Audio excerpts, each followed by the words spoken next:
समस्या थिला सर ଆମର କ୍ୟାନ୍ସର ହେଇଥିଲା, ମାଉଥ କ୍ୟାନ୍ସର। କାହାର ମୋର ଆଜ୍ଞା ଆଜ୍ଞା ନିଜର ପାଟି ଭିତରେ ହେଇଥିଲା। ହଁ ମୁଁ ଏଠି ମେଡିସିନ ଖାଇଲା ପରଠୁ 4 ମାସ ହେଲା ଏଠି ମେଡିସିନ ଖାଇଲିଣି, ହଁ ମୋର କମି ଯାଇଛି। ସୁଗାର ସମସ୍ୟା ଥିଲା, ହଁ କ୍ରିଏଟିନ୍ ପଡୁଥିଲା। ହୁଁ ଏଇ ମେଡିସିନ ଖାଇଲା ପରେ ଚେକ୍ ହେଇଯାଇଛି, ଆସ୍ତେ ଆସ୍ତେ ଚେକ୍ ହଉଛି। 2 ମାସ ହେଲା ମୋର ଟ୍ୟୁମର ହେଇଯାଇଥିଲା, କିଛି କ୍ୟାନ୍ସର ଥିଲା ବୋଲି ଡକ୍ଟର କହିଲେ। ହୁଁ ଆମର ବୈଦ୍ୟ ଆଜ୍ଞା ତାଙ୍କ ଠାନୁ ଔଷଧ ନେଲି, ଖାଇଲା ପରେ ଏବେ ମତେ ତ 50% କମିଗଲା ଲାଗୁଛି ସେଟା। କଣ ସମସ୍ୟା ରହୁଥିଲା ଆପଣଙ୍କର? ଗ୍ୟାସ୍ ପେଟ ଅଳ୍ପ ପ୍ରୋବ୍ଲେମ୍ ଥିଲା। ହଁ ଯେ 2 ମାସରେ 100 ନିହାତି 60% ଫରକ ଲାଗେ। ହୁଁ କଣ ଥିଲା ଆପଣଙ୍କର ସମସ୍ୟା? ମୋର ହାର୍ଟ ଡିଜିଜ ଥିଲା, ମାନେ ଆଚ୍ଛା ଭାଲ୍ଭ ଗୋଟେ ଟୋଟାଲ ଜାମ୍ ଥିଲା। ହଁ ଏବେ ମାନେ ଆଗରୁ କି ମୁଁ ଧଇଁ ସଇଁ ହେଇଯାଉଥିଲି, ଥକି ଯାଉଥିଲି, ଏବେ ସେଇ ଜିନିଷଟା ହଉନାହିଁ। ଏଇଟା ହଉଛି ଅମୃତ ସନ୍ଧାନମ। କେମିତି ଆପଣମାନେ ଆସିଲେ ଡକ୍ଟର ସୁଭାଷ ନାୟକকে ଭେଟି କରି ପରାମର୍ଶ ନେଇପାରିବେ।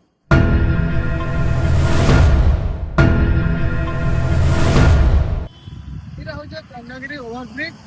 और ये खंडगिरी ओवरब्रिज सीधा जति हम पले जाबा बोले लिंगराज मंदिर पड़े जमा तो साड़के नहीं जाकरी तार अपोजिट साइड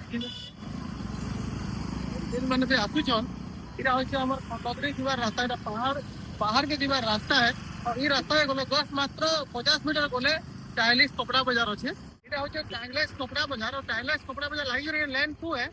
इनो मात्र 20 मीटर गला परे अमृत सदानम क्लिनिक होचे।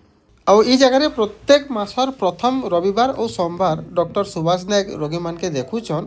ଆସୁନ୍ ପହଲା କିଛିଟା ରିଜଲ୍ଟ ଶୁଣମା ଯେ ରୋଗୀମାନେ କାଣା କହୁଛନ୍, କେତେ ଉପକୃତ ହେଇଛନ୍। ସାର୍ ଟିକେ ଆପଣଙ୍କ ପରିଚୟ ଦେବେ?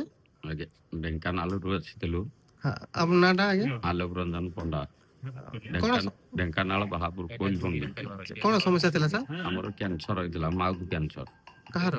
ମୋର ଆଜ୍ଞା ଆଜ୍ଞା ନିଜର ପାଟି ଭିତରେ ହେଇଥିଲା। ହଁ ମୁଁ ଏଠି ମେଡିସିନ ଖାଇଲା ପରଠୁ 4 ମାସ ହେଲା ଏଠି ମେଡିସିନ ଖାଇଲିଣି, ହଁ ମୋର କମି ଯାଇଛି। ହଁ ଆଉ ଭଲ ବି ଅଛି ମୁଁ, ଆଉ ହୁଁ। ଆଗ ଅପେକ୍ଷା ଚେଞ୍ଜ ହେଇଯାଇଛି। ଆଉ ଏବେ କେତେ ଖୁସି ଅଛନ୍ତି? ଅବିକା ଭଲ ଅଛି, ଆଜ୍ଞା ଖୁସି ଅଛି। କଣ କହିଲେ ଡକ୍ଟର ସାର୍? କଣ କହିଲେ? କେମିତି ମେଡିସିନ ଦେଇଥିଲେ?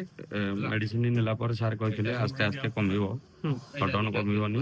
ହୁଁ ଆଉ ମୋର ବି ଏଠି ମୁଁ ଏଇଟାକୁ 4 ଥର ମେଡିସିନ ନେଲିଣି, ହୁଁ ମୋର ଇମ୍ପ୍ରୁଭ ଭଲ ହେଇଯାଇଛି। ହୁଁ। ସାର୍ ଟିକେ ଆପଣଙ୍କ ପରିଚୟ ଦେବେ? ଦେବକାନ୍ତ ନାୟକ, କୋଉଠୁ ଆସିଥିଲେ ସାର୍? ବାଲେଶ୍ୱର ହଁ ହଁ ବରଦାରୁ ଆସିଥିଲି। ଆଚ୍ଛା କଣ ସମସ୍ୟା ଥିଲା ଆଜ୍ଞା? ସୁଗାର ସମସ୍ୟା ଥିଲା, ହଁ କ୍ରିଏଟିନ୍ ପଡୁଥିଲା। ହୁଁ ଏଇ ମେଡିସିନ ଖାଇଲା ପରେ ଚେକ୍ ହେଇଯାଇଛି, ଆସ୍ତେ ଆସ୍ତେ ଚେକ୍ ହଉଛି। 2 ମାସ ହେଲା, ହଁ 3 ମାସରେ ପଡିଛି, ହୁଁ ଇମ୍ପ୍ରୁଭ ହଉଛି। ଧୀରେ ଧୀରେ ଏଟା ଆଉ ପୁରା ଠିକ ହେଇଯିବ। କେତେ ମାସ ଆସିଲେଣି? ମୁଁ 2 ମାସ ଖାଇସାରିଲିଣି ଅଲରେଡି, ହଁ ଆଉ ତୃତୀୟ ମାସର ଷ୍ଟାର୍ଟ କରିବି। ଆଗରୁ ଅନ୍ୟ ଜାଗା କୋଉଠି ଟ୍ରାଏ କରୁଥିଲେ? ଅନ୍ୟ ଏଲୋପାଥି ଖାଉଥିଲି ସବୁ। ହଁ କେମିତି ହଠାତ୍ ଆୟୁର୍ବେଦକୁ ମନେ କଲେ ସାର୍? ନା ଆମେ ଯୁଗରେ ଥିଲୁ, ପତଞ୍ଜଳି ମେଡିସିନ ବାବଦରେ ଆମର ବିଶ୍ୱାସ ଥିଲା। ସେ ସାରଙ୍କର ଏଠି ୟୁଟ୍ୟୁବରେ ଦେଖିଲା ପରେ ଆସିକି ଏଠି ସାରଙ୍କୁ ଦେଖା କଲୁ। ସାର୍ ବି ମେଡିସିନ ଲେଖିଲେ, ଭଲ ରେଜଲ୍ଟ ଭଲ ଆସୁଛି। ଟିକେ ପରିଚୟ ଦେବେ? ଆଜ୍ଞା, ମୁଁ ଇନ୍ଦିରା ମହାନ୍ତ, ରରୁଆ ବ୍ଲକ, ଭଞ୍ଜକିଆ ଗ୍ରାମ, ଡିଷ୍ଟ୍ରିକ୍ଟ ମୟୂରଭଞ୍ଜରୁ ଆସିଛି। ତମେ କଣ ଥିଲା ଆପଣଙ୍କର ସମସ୍ୟା? ମୋର ହାର୍ଟ ଡିଜିଜ ଥିଲା, ମାନେ ଆଚ୍ଛା ଭାଲ୍ଭ ଗୋଟେ ଟୋଟାଲ ଜାମ୍ ଥିଲା। ହଁ ତ ସେଇ ଦୃଷ୍ଟିରୁ ଆମେ ସେଠୁ ଏଇ ସାରଙ୍କ ସନ୍ଧାନ ନେଇକି ଏଠି ଆସିଥିଲୁ। ସାରଙ୍କୁ ଦେଖା କଲୁ, ସିଏ ପ୍ରଥମ ଟ୍ରିଟମେଣ୍ଟ କଲେ, ମାନେ ହାତ ନାଡ଼ି ଦେଖିଲେ, ତାପରେ ଟ୍ରିଟମେଣ୍ଟ କଲେ। ଟ୍ରିଟମେଣ୍ଟ କଲା ଭିତରେ ଆମେ 2022 ମସିହାରୁ ଟ୍ରିଟମେଣ୍ଟ ହେଉଛୁ। ତ ଏବେ ମାନେ ଆଗରୁ କି ମୁଁ ଧଇଁ ସଇଁ ହେଇଯାଉଥିଲି, ଥକି ଯାଉଥିଲି, ଏବେ ସେଇ ଜିନିଷଟା ହଉନାହିଁ। ମାନେ ଏବେ ବହୁତ ନର୍ମାଲ ଆସିଯାଇଛି। ମୁଁ ଏଇ ସିଡ଼ି ଚଢ଼ି ପାରୁନଥିଲି, ମୁଁ ଆଶା ଡ୍ୟୁଟି କରେ ନା, ଆଶା କର୍ମୀ ଡ୍ୟୁଟି। ତ ମୁଁ ଉଠି ପାରୁନଥିଲି, ବହୁତ କଷ୍ଟ ହଉଥିଲା। ଥଣ୍ଡା ହେଲେ ମତେ ଧଇଁ ସଇଁ ଲାଗୁଥିଲା, କିନ୍ତୁ ସେଇ ଜିନିଷ ଗୁଡ଼ା ଏବେ ଆଉ ହଉନି। ଶୁଣୁଥିଲେ ତ କେନ୍ତା ରୋଗୀମାନେ ଇ ଜାଗାରେ ଉପକୃତ ହେଇକରି ଯାଉଛନ୍। ଆଉ ଆଜ୍ଞା ଫେର୍ ଥରେ କହିଦେଉଛୁଁ, ଇଟା ପ୍ରତ୍ୟେକ ମାସର ପ୍ରଥମ ରବିବାର ଓ ସୋମବାର ଭୁବନେଶ୍ୱର ଖଣ୍ଡଗିରି ଟାଇଲେକ୍ସ ବଜାର ପାଖେ ଥିବାର ଅମୃତ ସନ୍ଧାନମ କ୍ଲିନିକ୍ ଠାନେ ଡକ୍ଟର ଆଜ୍ଞା ଦେଖୁଛନ୍। ଆଉ ନବପ୍ରଭାତ ଗୁରୁକୁଲ ଆଶ୍ରମ ନୂଆପାଲି ଠାନେ ପ୍ରତ୍ୟେକ ମାସର ପ୍ରଥମ ବୁଧବାରରୁ ନେଇକରି ଶନିବାର ଦିନ ତକ ସେ ଜାଗାରେ ଦେଖୁଛନ୍। ଯେନ୍ ଜାଗା ଆପଣମାନକେ ପାସ୍ ଲାଗୁଛେ, ଯେନ୍ ଜାଗା ଆପଣମାନକେ ସୁବିଧା ହେଉଛେ, ସେ ଜାଗା ଠାନକେ ଆସିକରି ଆପଣମାନେ ଡକ୍ଟରଙ୍କର ପରାମର୍ଶ ନେଇପାରିବେ। ବିଶ୍ୱାସ ରଖୁନ୍ ଆୟୁର୍ବେଦ ଉପରେ, ସମସ୍ତେ ବିଶ୍ୱାସ ରଖିଛନ୍ ଆଉ ଅପେକ୍ଷା କରିଛନ୍ ନିଶ୍ଚିତ ଭାବେ ସୁଫଳଟା ପାଇଛନ୍ ଦିନେ ଆପଣ ବି ସୁଫଳ ପାଇବେ। ପରିଚୟ ଦେବେ। ହଁ ମୋର ନାଁ ହୃଦାନନ୍ଦ ନାୟକ କେନ ଆସିଥିଲେ? ପୁଜିପଦର କଳାହାଣ୍ଡି ନର୍ଲା। କାଣା ସମସ୍ୟା ଥିଲା? ମୋର ଟ୍ୟୁମର ହେଇଯାଇଥିଲା।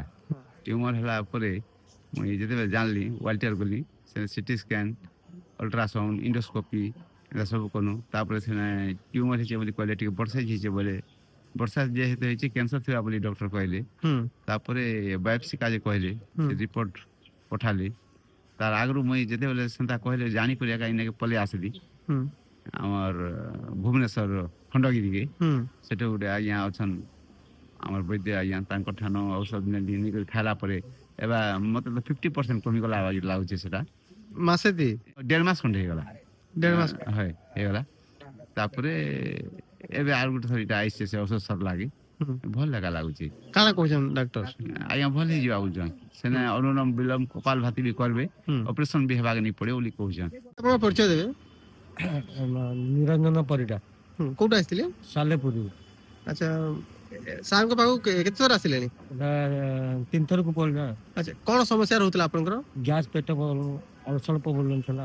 ହଁ ଏବେ କେମିତି ଫିଲ୍ କରୁଛନ୍ତି? ଏବେ 2 ମାସରେ 100 ନିହାତି 60% ଫରକ ଲାଗୁଛି। ଆଉ ଗୋଟେ ଗୁରୁତ୍ୱପୂର୍ଣ୍ଣ ସୂଚନା ଦେବାକେ ଚାହେଁବୁ ଯେ ଏବା ମାସର 1 ଆଉ 2 ତାରିଖ ପଡ଼ୁଛି ପ୍ରଥମ ରବିବାର ଆଉ ସୋମବାର ଯେନ୍ଟାକି ଭୁବନେଶ୍ୱର ଖଣ୍ଡଗିରି ଅମୃତ ସନ୍ଧାନମ କ୍ଲିନିକ୍ ଠାନେ ଡକ୍ଟର ଆଜ୍ଞା ରୋଗୀମାନକେ ପରାମର୍ଶ କରିବେ ଯେନ୍ମାନଙ୍କୁ ସୁବିଧା ଲାଗୁଛି ନିଶ୍ଚିତ ଭାବେ ଥରେ ଆସୁନ୍। ରହୁଛେ ଜୁହାର ଜେ ମା ସମଲେ।